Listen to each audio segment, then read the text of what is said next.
Well, our twin babies were born, and they were absolutely the most beautiful babies in the world. When they were 2 weeks old, Lee and I took them to the doctor to have a hearing test.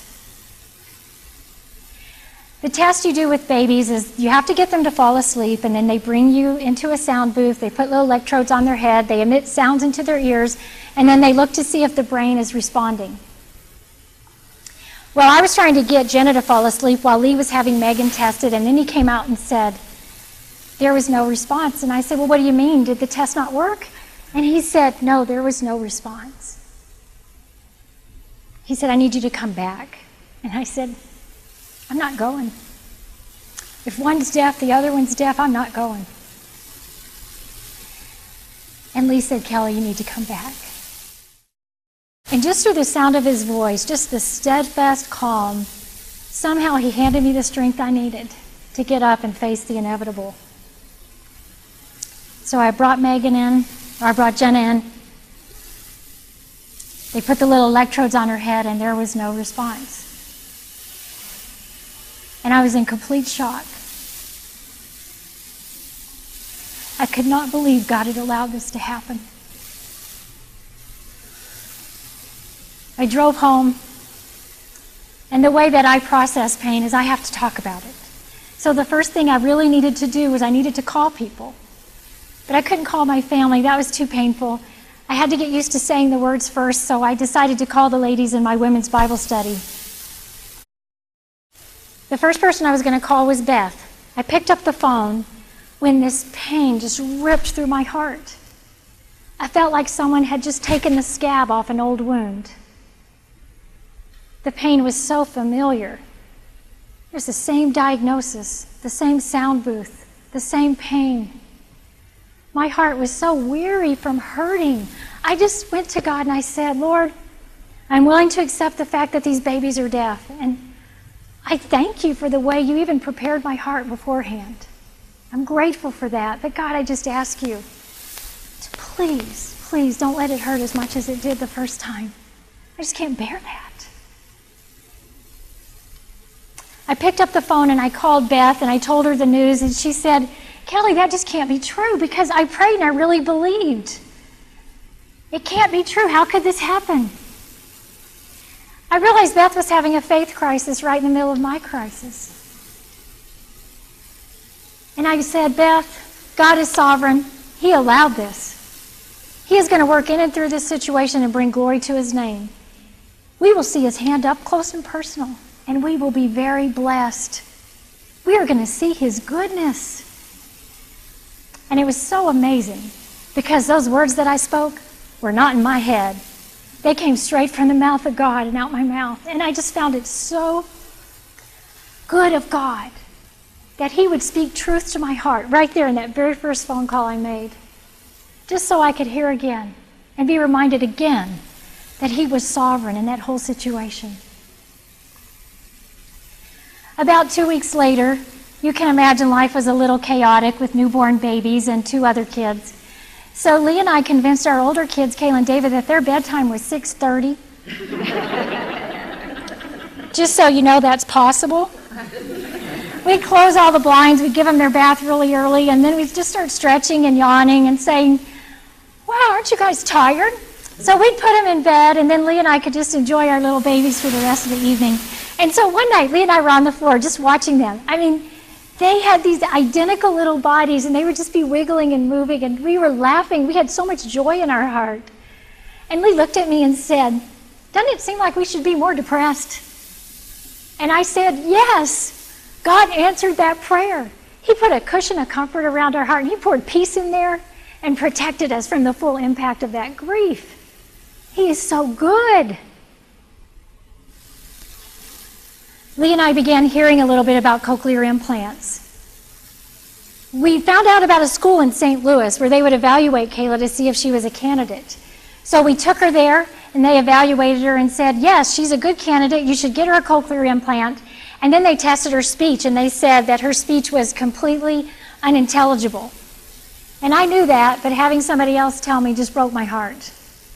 But they said, you know, if you get the implant and you spend a year at our school, we can promise you that in 1 year, her speech will go from completely unintelligible to barely intelligible And that might not seem like much to you, but at least we'd be moving forward. So it sounded good to me. I instantly knew that we had to move there. Profoundly deaf children were learning to talk at that school. But Lee, being the practical man that he is, said, I don't have a job there. I never understood why that was a relevant piece of information. I'm moving, we're going, we got to be there. Well, eventually God did lead us to make that decision, and Lee was able to get stationed about 5 hours away for 1 year.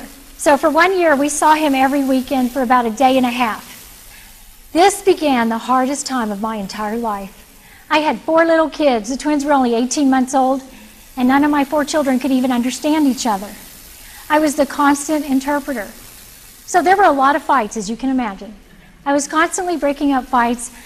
7 days after we moved in, Kayla had cochlear implant surgery in a hospital where I knew no one, with the doctor I had just met, in a city where I had not one friend or family support. The hardest time of my life. Therapies and speech therapy with 4 little kids. It was like nothing I'd ever experienced. I would never want to relive it. But I am thankful for how God used it. God took me to the very end of my self-sufficiency. I was a very prideful, independent woman. My husband might testify to that fact. But I can tell you that when I would hear people pray, Lord, I need you, there was this tiny bit of my heart that would kind of cringe, because I had a very difficult time admitting that I needed help from God or anybody. But this was a time in my life when God taught me what it meant to bow my knee and humble my heart and say, Lord, I can't do this unless you help me. And it was a precious time for me in so many ways. I learned so many life lessons of faith. I was constantly in the Word praying.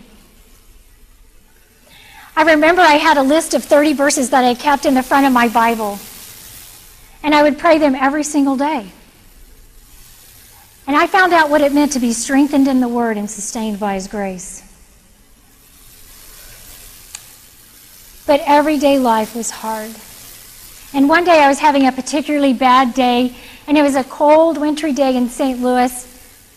I think Midwest winters are the absolute worst. When you can get 30 below zero, I don't know why we live there. So I came in from the weather, and I had on my coat, my scarf, my gloves. I didn't take anything off. I just sat down on the couch and I began to cry.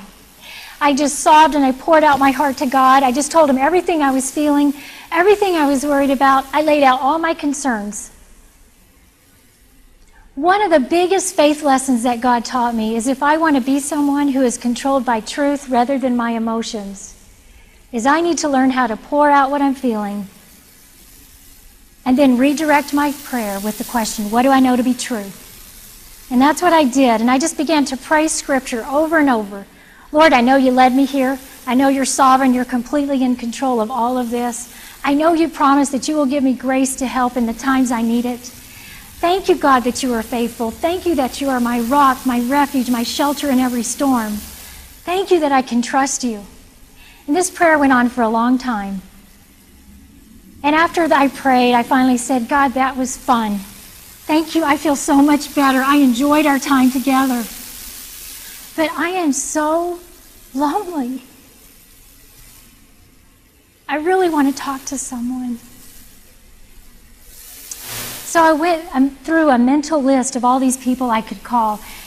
And you know, when you're really hurting and emotional, I didn't want to call my family because they would just hurt more, and they couldn't help me. I couldn't think of anyone to call, so I finally just said, well, Lord, if you have someone in mind, you're going to have her call me. A few minutes later, the phone rang. And on the other end was a woman that I had met through another woman at a church that I had just visited one time. She was a woman that had 4 kids, all grown, 3 of them deaf. They had moved to St. Louis, gotten out of the Air Force, so that they could be at that same school where my kids were learning to talk. She said, Kelly, for 3 days, God has been whispering your name to me and telling me to call you. And I just kept putting them all. Lord, what can I say? How can I help her? Until that day, as she put it, God began shouting my name at her. And so she finally called. That call ministered to my heart more than I can ever tell you, more than she will ever know. I got off the phone, And I fell to my knees with tears streaming down my face. Could not believe God loved me enough to arrange a phone call. And in his sovereignty began doing it 3 days before I needed it. He is faithful. People would ask me, well, how did you get through that time? Please tell me. And I told them, I'm constantly in the Word. I was constantly praying. And they'd say, no, really, how did you get through that time? Really? God strengthened me in his Word, and he sustained me with his grace. It was like nothing I had ever experienced. I found out what it meant to bow my knee before God and come to him with all the mess that I was. All my depression, my stress, my anxiety, my doubts, my fears. And he met me and sustained me through that entire time. Nothing is outside of his control.